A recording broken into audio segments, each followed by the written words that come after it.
Nation of Fitin10, welcome to day 14. We are officially 20% through the challenge now, 1/5.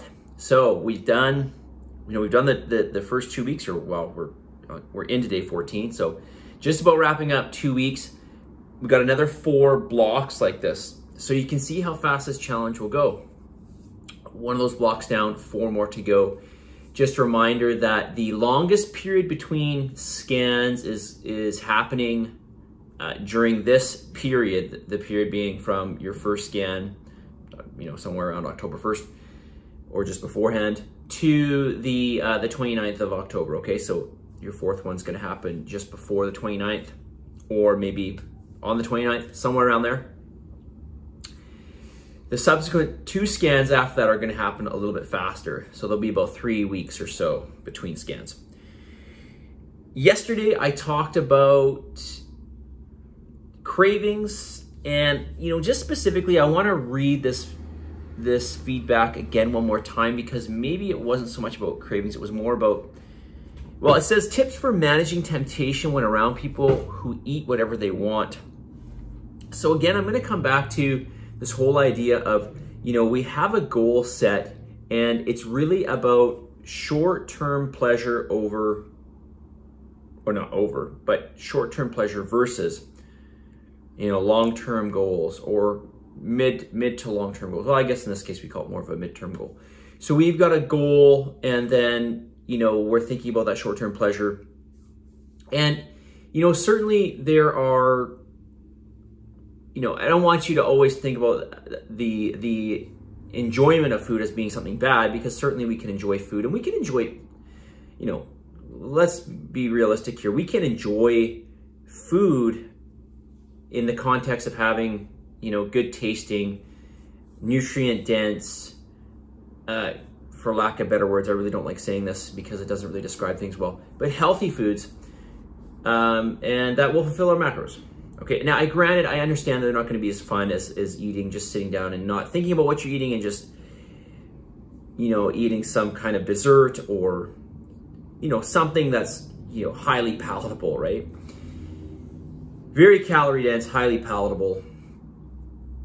A lot of these foods that are out there that are what I would consider to be addictive or hard to put down are designed specifically to be just that.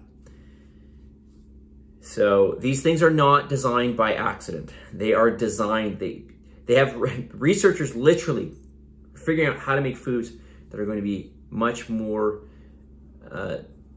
tasteful, much more enjoyable, everything from the texture to the taste to, the response in the body.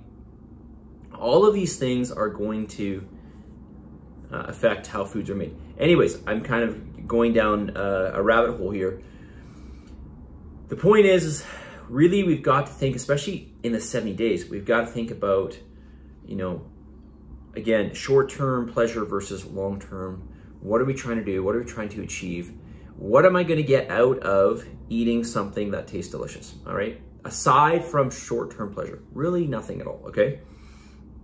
It's not like you're eating or having cravings because you're malnourished and you're about to die, and this is the only thing that's going to save you. All right. So we just need to be honest with ourselves, and not even honest isn't even the right word, but just be as self-reflective as possible and ask ourselves, what is it? Okay, in this case, obviously you're eating around friends, so maybe it's a social type thing. Putting that aside, what is it, if you want to eat, what is it exactly that is telling you to eat or enticing you to eat? Are you actually hungry? Do you actually need that? Do you need it, or do you just want it? Are you bored? Are you looking for something just to make you feel better? All right, we talked about this yesterday. So, reflect on that next time. All right, ask yourself. And this is one reason why eating more frequently will be better, because you're not going to allow yourself to be incredibly hungry. Somebody just mentioned to me in class this morning about, or I think it was yesterday morning, about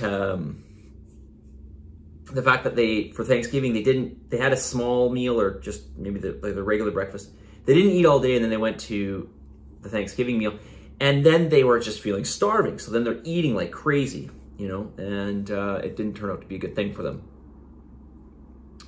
So, you know, again, I want you to think about the short-term pleasure versus the long-term gain, all right? And ask yourself what's more important, and really what are you going to get out of eating that there in the moment, all right?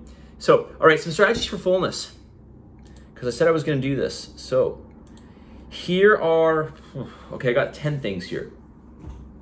I know at 5.5 minutes, and yesterday's video was super long, so let's go through 5 of them. 1, eat real whole food. Real whole foods are calorie sparse. Eating real whole food, you're going to get more volume. The volume versus calorie or volume to calorie ratio is much greater. So we want volume, not a lot of calories, right? At the end of the day, it is the calories that matter, not the volume. So if we get more volume, we're going to feel more satiated. We're going to feel more full. Eat real whole foods. This will help do this, okay? Not all real whole foods. Obviously, you know, nuts are not really the best choice.